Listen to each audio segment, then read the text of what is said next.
Hi guys! Welcome back po sa aking channel. For this video guys ay muli na naman tayong magdi-dive. Papunta tayo sa isang isla. Bali dito sa Mahaba Island. One of the 4 islas guys. So kasama natin yung mga katropa natin. Si Baising at saka yung isa natin kasama na galing pa sa isang medyo may kalayo ang lugar dito sa amin. Halos isang oras binabiyahe nga papunta dito sa amin. So ayan guys, at sana ay pagpala rin tayo na makahuli ng malaking isda. So sa mga bago pa lang dyan sa aking channel guys, ay huwag po ninyong kalimutang mag-subscribe. At kung nagustuhan nyo ang video na ito ay pakihit na rin po sa notification bell para lagi po kayong updated sa mga bagong video na i-upload natin guys. So ayan, bali dito pag ang ano namin dito guys ay mag-dive night dive kami. Kaso hindi ko na binibidyohan yung night dive namin kasi yung action cam natin hindi maganda yung kuha pag night dive, kaya sa D-dive na lang. So ayan guys, nakarating na kami sa spot. Bale isa ito sa mga tourist spots dito sa 4 islas. So maganda naman yung panahon pag namin papunta dito sa spot, kaya walang problema sa biyahe. At saka sinubukan natin ang bagong makina na binigay sa kasama natin sa Lineman Daragat PH. So shout out sa iyo bro, salamat ng marami sa binigay mong makina. So ayan guys, bale dito ay mag-prepare muna kami. So ayan, naka full gear na kami. Bale ano na lang, katapos nito ay lulusong na kami muli sa ilalim ng dagat. So subukan natin kung ano yung mga mahuli natin guys.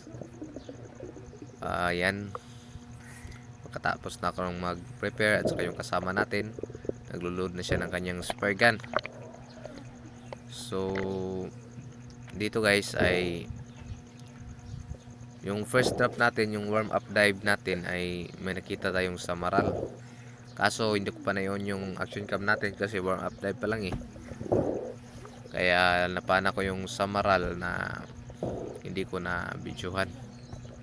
So ito na, ito yung warm up dive natin, ay napakaganda guys. Sinalubong agad tayo ng samaral. So ito yung palatandaan na may mahuli tayo sa araw na ito.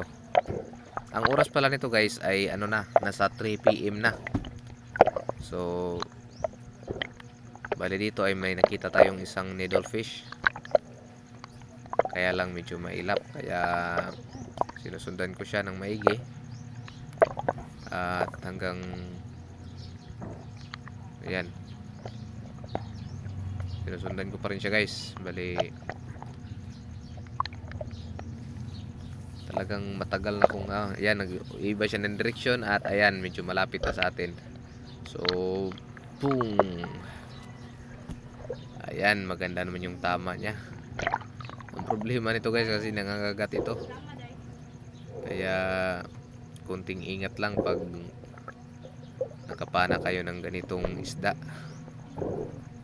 Ito rin yung mga case na maraming natatamaan sa gabi. Delikado to pag night dive, lalo na pag yung ilaw nyo ay iniilaw nyo sa ibabaw. Kaya kailangan talaga na be careful sa isdang ito guys. So and guys, antabayanin lang kung ano pa yung mga mahuhuli natin. Bali dito guys ay bumaba tayo sa ledge kasi may nakita tayong mga slender unicorn fish. So ang isdang ito kasi ay kung minsan ay nasa ilalim lang sila. Dito sa amin kasi guys, medyo mailap sila, hindi katulad sa ibang lugar na nasa mababaw lang sila na part.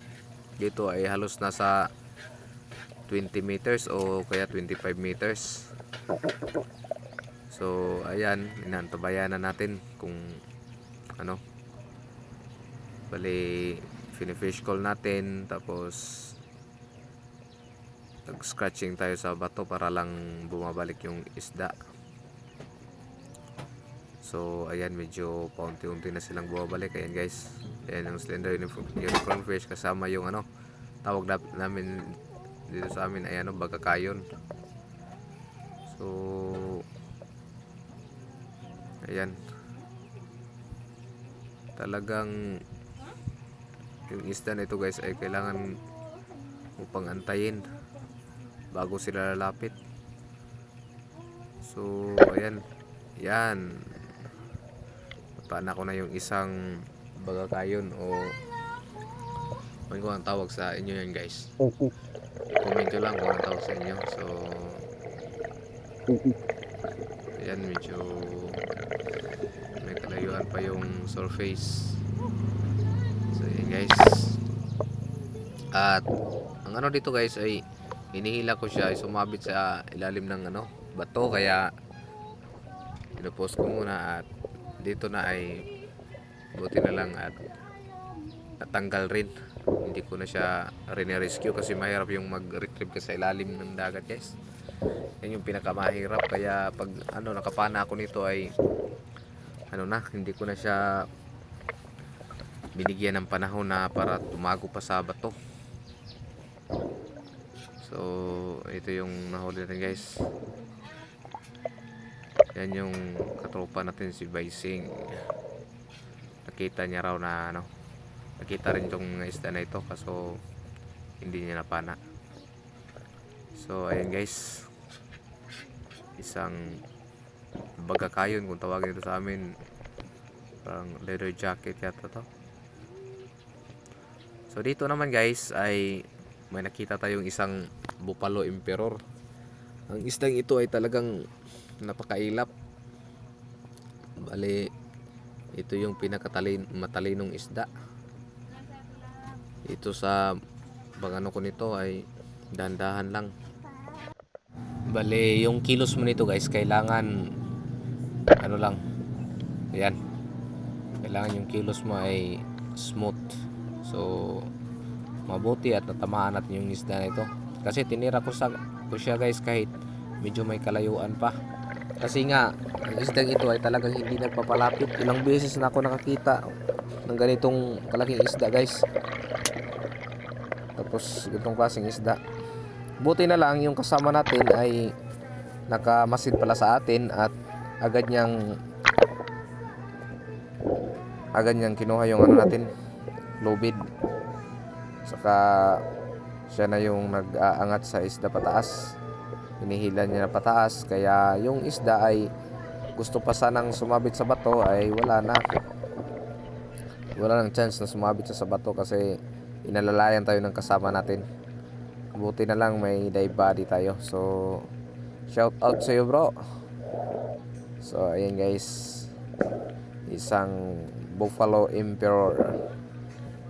So sa pamamana ko pala guys, bali 2 beses pa lang ako nakahuli nito. Pero yung kasama namin dito na guys, talagang matagal na ring spero. Yung panguhuli nila nito guys, ano lang yung ginagamit, yung badyaw gun. Yun lang yung ginagamit.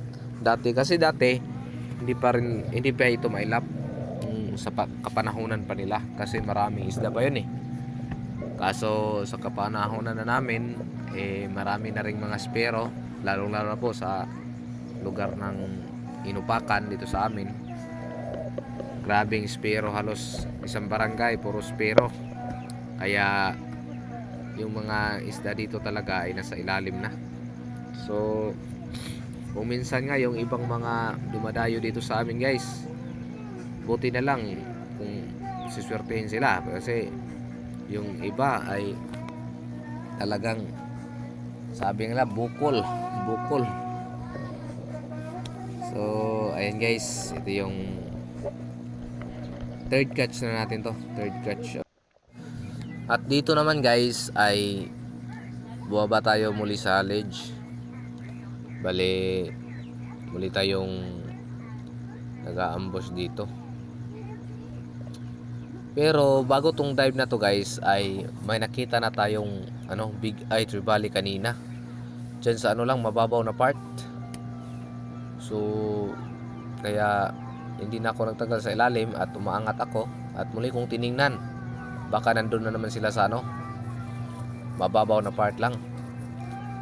Kaya nung pag-angat natin guys ay tumingala tayo sa ibabaw at tinitingnan kung nandyan ba yung big eye trevally. Kaya unti-unti na tayong paangat at natin tinitingnan muli yung mababaw na part, baka nandyan lang sila. So ayan guys, hindi tayo nagkamali, nandyan nga. Ayun, hindi lang masyadong nakita sa camera natin kasi may kalayuan. Kaya yung ginawa ko nito guys ay umaangat lang ng dandahan kasi kanina guys medyo napabilis yung kilos natin kaya lumalayo yung isda. Kaya yung ginagawa natin dito ay lang, talagang maingat tayong gumagalaw. Bali sinusundan natin ng lang, slowly lang guys, para hindi sila mapansin na may naghahabol sa kanila. Hindi lumalapit, medyo tumatalikod sila. Kaya yung ginawa ko ay kahit na kapos pa tayo sa hininga, wala pa tayong relax, ay bumaba na kagad ako sa bato para mag fish call o mag scratch sa bato guys, para yung isda ay bumabalik. Pero ang ginagawa kong ito ay hindi advisable to guys kasi delikado ito kahit nasa mababaw ka lang, kasi ito talagang kinakapos na ko sa hangin. So ayan, puti na tumalapit. So ayan guys, mababaw lang talaga yung isda na to guys, kaya kumpiyansa na rin ako na bumabalik agad sa ilalim. Pero hindi maganda to, hindi advice, delikado. Pag delikado to sa blackout, yung ganitong style, kailangan talaga relaxation, relax bago mag-dive. Kaya sa ginawa kong ito ay kahit nasa mababaw lang na part ay medyo talagang hinihingal ako pagkatapos, kasi talagang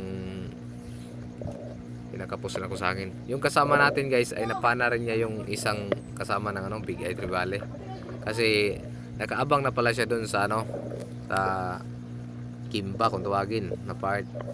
Kaya pag ng isda daan, tamang tama nandun lang siya, kaya nakuha rin niya yung isang big eye trevally. So sulit na rin to guys, kasi nasa 1 kilo mahigit tong napana ko, at saka yung kasama natin ay 1 kilo rin yung napana niya. So it's a good size big eye trevally. So sa pamamana lang talaga guys, kung minsan hindi mo inaasahan na kung minsan nandun ka sa malalim na part para lang makakita ng isda, pero hindi mo na malayan yung isda nandito rin pala sa mababaw na part. Kaya kailangan rin tayong marunong tumingin sa paligid natin guys, kung ano yung mga pwedeng makikita nating mga isda o mahuhuli. So ano pang ginawa natin? So selfie na kagad guys. So yung oras na ito ay nasa around 5 PM na. Kaya ayan, medyo madilim na guys, kasi yung panahon rin ito ay medyo may kasamaan, lalo na sa talagang palaging umuulan sa gabi. Tawag namin dito sa amin ay unos. So yan yung mga nahuli natin guys. Bali yung nahuli ko dyan ay 5 piraso lang. Isang ito, Buffalo Emperor, at saka itong guys, tawag dito big eye trevally. Yung isang big eye trevally ay sa kasama natin yan. Ayan, mga big eye trevally. Yan din yung nahuli natin guys. Saka itong Buffalo Emperor, ito yung kaunahan nating na-videohan na nakuha sa camera. Ito rin yung leather jacket na unicorn fish o bagakayin kung tawagin ito sa amin. Saka itong samaral at saka itong needle fish. So bali yan yung nahuli natin guys. At antabayan nyo lang guys kasi mag-ano pa na kami. Iihaw natin yung bagakayon kasi masarap sa inihaw yan guys. So bali pagkatapos nito guys ay kumakain kami. Yan yung mga nahuhuli natin. Sinusulit muna natin yung mga angle kasi minsan lang tayo makahuli ng ganito ka marami sa isla. Sa halos 2 hours na dive lang. Kaya so ayan guys, ito yung Big Edge Valley na nahuli natin. Tapos ito naman yung bagakayon kung tawagin dito sa amin. Tapos ito din yung Buffalo Emperor. So sobrang saya natin kasi nakahuli naman tayo ng isang rare fish to catch in the dive. Isang Buffalo Emperor. Tapos dito naman ay isang samaral. Tapos meron pa guys, syempre hindi pa awa tong needlefish. So ayan guys, yan lahat yung mga nahuli natin. So ulitin ko guys, sa mga bago pa lang dyan sa aking channel ay huwag po ninyong kalimutang mag-subscribe, like and share. So ayan guys, bali ito yung bagakayon. Yan, inihaw na namin. Tapos kakain muna kami. Pagkatapos namin kakain guys, ayan, kakain na. At pagkatapos nito matutulog na kami. Bali mga 12 PM ay muli na naman kaming gigising. At no, hindi pala 12 PM kasi 12 AM na yun. AM na pala yun guys. Muli kaming gigising at magna night dive na naman. Kasi yan yung paraan namin dito guys para makaipon lang ng medyo marami-raming isda. Kasi kung sa lang night dive lang yung namin, talagang medyo hindi natin alam kung may mahuli ba o wala. Kaya sa night dive naman ay hindi naman tayo mabukol o kaya masero. Kaso lang hindi natin maasahan kung marami ba tayong mahuli. Kaya yung ginagawa namin pag dumadayo kami sa ganitong isla guys ay pagdi-dive, night dive kami para sigurado may talaga pang gasolina talaga, may panggas na kami kaagad pag nakahuli sa D-dive o kaya sa night dive. Kaya yun yung style namin dito. Kaso nga lang hindi ko na videohan yung night dive natin kasi sobrang yung ilaw natin. Tapos yung cam natin ay hindi maganda sa night dive. Kaya hindi na ako nag-video ng night dive at yung sa lang D-dive lang. Sa susunod na siguro tayo guys mag-video ng night dive. Darating din tayo dyan pag may na tayo. Yung GoPro. Yung GoPro kasi stabilization. Tapos maganda yung kuha pag gabi. Talagang sulit yun. Sa ngayon ay kunting tiis lang guys. At baka makabilin tayo yan. So ayan, kinaumagahan ay pauwi na kami. Nag-iba ang ihip ng hangin guys. Nung pagdating namin dito sa isla ay walang alon. Pag uwi namin ay medyo lumalaki yung alon guys. So kaya yung makina natin ay medyo may basa at grounded. Hindi nasahang pangyayari ay nakarating na kami sa guys. Sumadsad na yung bangka sa guys, sa buhanginan at hindi pa namatay yung makina. Kaya yung ginawa natin ay buwaba tayo at sinubukan kung patayin at tinanggal natin yung guys. Tinanggal natin yung spark plug. At saka siya namatay kasi grounded pala guys, kaya hindi na mamatay. So medyo may kalakihan pa yung alon kaya bilisan yung pangyayari at ayan, muntik pang pinasukan ng tubig yung makina natin. So ayun guys, salamat po ng marami sa walang sawa ninyong panonood. At ulitin ko po sa mga bago pa lang sa aking channel ay huwag po ninyong kalimutang mag-subscribe, like and share. So ayan guys, salamat po ng marami sa inyo. Ayan. Thank you so much and God bless.